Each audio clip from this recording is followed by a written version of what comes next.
One of the questions coming into the camp was linebacker. Who, alongside Wesley, do you think has taken the biggest step toward trying to claim that position? I think a lot of different guys have done like really good things in different areas. Chase has definitely, made some big strides coming off an injury, playing multiple positions there. Pruitt, in space, some of the things he does, continuing to grow as an inside linebacker. Jalen Alderman, you can tell he's got a lot of experience. He's got like a comfortableness to him a little bit where you can tell like making some of the checks and understanding some of the splits and the fits, and then just how to play inside the box, how he defeats blocks. He's doing a really good job right there. But overall, the group in general, I think, continues to get better every single day. And Gary as well. Has he had a good spring? Yeah. So Popo is the other guy right now. Like you watch Popo, like how well he plays with his hands, how violent he is. He does a good job as a leader, just getting everyone set up every single play. Right away, he's always out there, getting the defense set up, getting the defense aligned, making the different checks, and then he's just violent at the point of attack, which is what we want. How do you feel like the buy-in has been in general with your defense as you're installing your new system? Yeah, I think, right from day one, I think the guys have been all in. I think playing faster is showing up every single day. Like first day, I don't think we ran to the ball very well. As practice has gone on, as spring ball's gone on, you can tell we're getting faster and faster as we play. Some of it, I think, was just trying to figure out what the calls were. Some of it was just trying to figure out the tempo or what exactly what we want. But, I think the guys are communicating better. I think they're all in with how fast they're playing, how we're finishing, how we're teaching the leverage on the football, how we're teaching block destruction, how we're teaching our swarm and finish. And I think, if you go back and looked at practice 1 compared to today, practice 14, I think you'll see like major strides from everyone on the defense. Do you think, just over the course of 14 practices, that they're where you want them to be in terms of like learning the defense and having it all down pat? No, we're not, we're not where we want to be yet, but that's the biggest thing. It's, and for us, it's almost like you're never going to be satisfied. We always want a little bit more. We always want to be, whether it's just how urgent we are to get lined up, our communication pre-snap, making sure everyone's communicating, everyone's locked in on the same call, the same check. It's, our pad level, it's our hands, it's our eye discipline, it's our communication within the snap.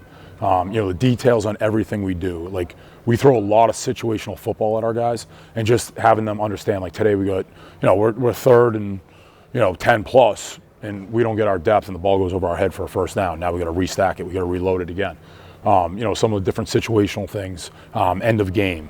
Understanding where we want to force the football, where our angles need to be, what the tempo of the offense is going to be. Just constantly talking to our guys about situational football, and it's kind of fun when you go through it because you install a defense, you get everyone to kind of understand the ground level of it.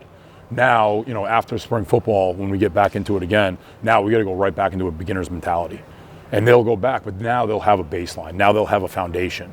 So everyone will have an understanding of the concepts and the scheme, but now it's going to be more about, okay, now what else can I get out of this? Now it'll be more awareness of what everyone else around them's doing. When can I be a little bit more aggressive? When can I maybe not be as aggressive? Okay, certain situations, how do I handle that? How do I communicate? What are we anticipating in these situations? And that's where like you can kind of tell like, a guy like Popo or Wes, they've played a lot of football. Like Jalen, he's played a lot of football. So you can tell those guys, have been around it so that their awareness of it is a little bit further ahead. Where, some of our younger guys, they're doing a really good job right now, but they haven't been in college football when the ball's at the 50-yard line, or they haven't been in a 2-minute situation to end the game. So you can see right now they're still just trying to figure out what they're doing, and then now they're growing a little bit as they figure out what's going on around them. You obviously came in blind. None of these guys were recruited to play in your scheme, and so it's been a feel-out process probably for you the entire spring. Where do you feel you are in that regard? Obviously, it's no secret the portal opens on Monday. Are you comfortable with where you are? And do you feel like, I know you can't say specifically, but do you feel like you need to find just a little bit more in the portal?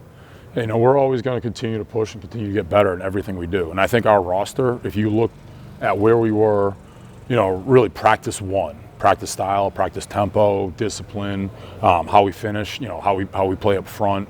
I think everything is getting better. And that's why I just told the linebackers, like when we broke, like if you went back and turned the film on, like how much of a jump we've made, and that's the biggest thing right now. Like I love the guys in the room, and they continue to get better. They continue to come in and watch film at night. They continue to attack it.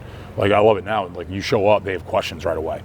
Hey coach, when we get this one, how do you see this? Or And that's where like we're continuing to progress and get better every day. And there's always going to be certain things that you always want to try to look and find things. But it all starts with us. It all starts right here. What do we need to do in our locker room, in our in our coaching staff to continue to get better every single day? And that's where I think the guys have all met that and continue to push each other every single day. And that's one thing we talked about was you never know who's going to be on the field with you. A guy gets hurt, something happens, so it's always demand it from each other. An older guy who maybe has a little bit more awareness, who's played a little bit more, who just has more experience, demand it from the younger guys, help bring them up. The younger guys go latch on to a guy that maybe has played a little bit more, that has a little bit more experience or has been in that play. Go ask him, hey, why'd you do that on that play? So now you can learn what to do. And that's where like our room, like right now, that's the biggest concern is just pulling each guy up from our room and our side of the ball and really on the entire team. So maybe a better way to say that, maybe a better way to ask that would be: is it fitting? Is the puzzle coming together between what you like to do as a defensive coordinator and what you found here when you got here? Oh, absolutely. And then the other thing is like no matter where you are, whether it was still at Minnesota or somewhere else, like we always got to figure out who the best 11 are, who the best 22 are, who the last year we played a lot of guys. There were a lot of games you're playing. 9, 10, 11 defensive linemen. You're playing 4 or 5 linebackers. You're playing a lot of DBs, in different packages or different styles or different tempos, how the offense is trying to attack you, what's our strengths that week. And that's one thing for us, even as a coaching staff. It's like, hey, this is the way we did it last year. That's not necessarily the way we're going to do it this year. This was a call maybe we liked, and everywhere I've been, it's been a little bit different. Leave Maine and we got 250-pound Sam linebacker who's going to the NFL. I get to JMU, that guy's not there. It's the same thing. It's okay. We need to find out who our personnel is and what our strengths are, and we got to go through as a coaching staff and try to find out. Okay, this is what we're good at. How do we now get that within our scheme? Corey, how do we coach to our players on that? And that's like the number one thing we're always going to look at. I'm sorry, on the topic of best 11, which you just mentioned, you have obviously at least 6 really good FBS corners, the 4 transfers, Damari Brown coming back from the injury, and OJ. Do you consider moving any of them to safety if you feel like all 6 are better than most of your safeties? Obviously, Poyser will be there. Yeah, in different situational football, you'll see a lot of different guys in a lot of different spots. And just in general, like, you watch practice today, we got some guys on the line of scrimmage, some guys off the line of scrimmage, some guys in on the slot, some guys out at corner, some guys are playing deep half, some guys are playing post, where maybe traditionally that's not where they're used to playing. And to us, it's all, okay, what's the situation? Who are we playing? Where's their best players? Where's the speed? Okay, now we got to find out what the matchups are this week. And that's where, week to week, game to game, period to period in practice, we're going to put some guys in different situations. And, for us, it's really positionless defense. Is that guy a linebacker or is that guy a DN? Is that guy a safety or is he a line? Like, always trying to put guys in different roles so we can get bigger, we can get faster, we can get, depending on what opponent we're playing or, what the offense's personnel is or who their style is. So every week that could be different. So, yeah, at times you'll see 4 corners on the field, and sometimes you'll see them in different spots. Are they at corner or are they not at corner? Sometimes you'll see multiple linebackers on the field. You may see a 5th D lineman. Like every situation calls for something a little bit different. And then every call, it's okay, what's our personnel, what's our strengths right now? How do we want to attack the offense? Because same thing, like it's always going to be about us before it's going to be about, what Coach Dawson's doing on offense right now or what our first opponent's going to do in that scheme. It's always going to be, okay, what are our strengths? How do we put our guys in the best situations to make the play? And if that means 3 or 4 safeties are on the field, we'll have 4 safeties on the field. And every situation can be different. What has Marquise Lightfoot shown you this spring? He's explosive. He's dynamic. He does some really good things off the edge. He's playing much better with his hands. He's learning. He's like grasping things very quickly. He continues to get better every day. And he's one of those guys, every day when you watch it, you can tell, as he improves his awareness of the situation, understanding how to beat a tackle or understanding how to beat a guard, understanding situational football, just constantly improving every single day. But he's a guy that, we're excited about what's going to happen as he continues to grow and develop here in the future. What kind of progress have you seen from Justin Scott this spring? Yeah, he's, same thing. He's played a lot of different positions right now.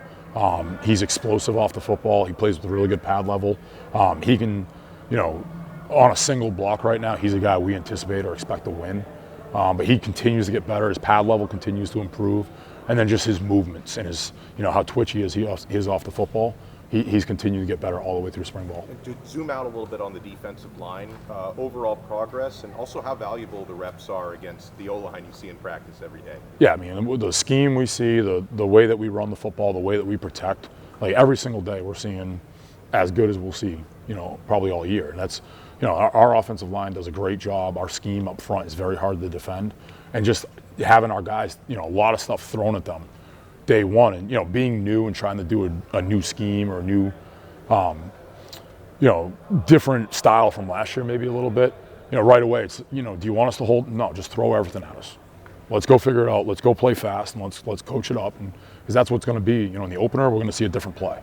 At some point next year we're going to see a different formation. We're going to see a different motion. So for our guys, it's constantly what's the technique, what's my job, and what are my rules. And as long as we play within like what our job entails us to do and what our rules are, we'll play fast, and we'll be physical at the point of attack. And that's where you can see like moving guys in different spots and showing guys a lot of different looks, whether it's different protections, different run scheme, different pin blocks or double teams or combos. You can see our D-lines constantly getting better with their pad level, their hand placement, their technique, getting their feet in the ground, knocking the line of scrimmage back. And I think as an entire group, everyone continues to raise the bar every day. Corey, when we've spoken to the linebackers, they talked about communication being a point of emphasis. How has that gone? And then what else has been like a constant point of emphasis for you when you're coaching the linebackers during the drills? Yeah, so like it starts in meetings, like the unit meeting, the position meetings. Like we want our guys talking, and it's every single time. Hey, here's the call. Here's what's going on. And then I want to hear all the communication. Where's the front set? How are we lining up the defense? What, exactly what call are we in right now? What's your job? What's your alignment? Where are your eyes? We always want our guys talking. And it's just making sure, like, the third level and the second level are doing the same thing. The second level and the first level are tied in. Because what we can't have is we can't have independent contractors. We can't have, 2 guys or 3 guys are doing something over here, and then the rest of the defense is doing something completely different on this side. And I'll tell the guys a lot of time, like, just have, volume reflects confidence. So just be confident. Go out, make the check. If it's the wrong check, the defense is playing the call. We're good. Like all 11 hats are doing the same thing. When we're trying to dance around it or figure it out, that's when we're not playing good defense. We're not all aligned as 11 guys on the field. And I think every day you can hear it in the meetings now too. I want those guys to attack it. The second that clip goes up, we make the call. Right away, they're setting the front. Right away, they're setting the defense. They're communicating whether it's what the fit is or what the coverage is and how everything's tied together. And you can start to hear the confidence as we're going through. And, and our offense does an unbelievable job. All the different looks we've seen, all the different motions. There's so many different things that our guys have to communicate on every snap.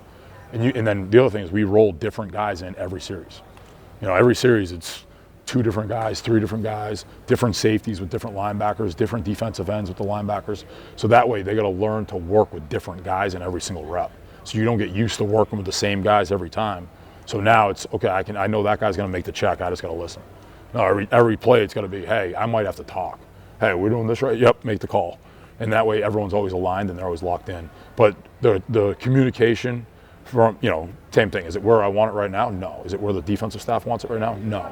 But is it getting better from practice 1? Absolutely. And as we continue to go, finish off spring football and go into fall camp, it'll continue to get better as we go. Hayden Lowe's gotten a lot of praise from his teammates and like Jason Taylor. Just how have you seen him progress over the spring, and just where does he stand in terms of freshmen that you've seen before? Yeah, just the way he approaches it every day, you can see the details in his alignment, his get off, his hands, his pad level, how he ties in his hands with his hips and pass rush, his understanding of football. Just, hey, I got a man on block, I got a man away block, I got high hat, what protection am I getting? And then just the awareness of what's going on around him. Every day it gets better. And you can see him, he's always in the building, he works at it, he loves football. And that's one of the things where as long as he continues to attack it every single day, he'll continue to develop as a really good football player. But early on, and the thing I love about him is, does he make mistakes? 100%, all of our guys do. But he makes them 100 miles an hour, and that way it's easy to learn. You know what? I did the wrong thing here. Let's go clean it up. The next time you don't see that same mistake.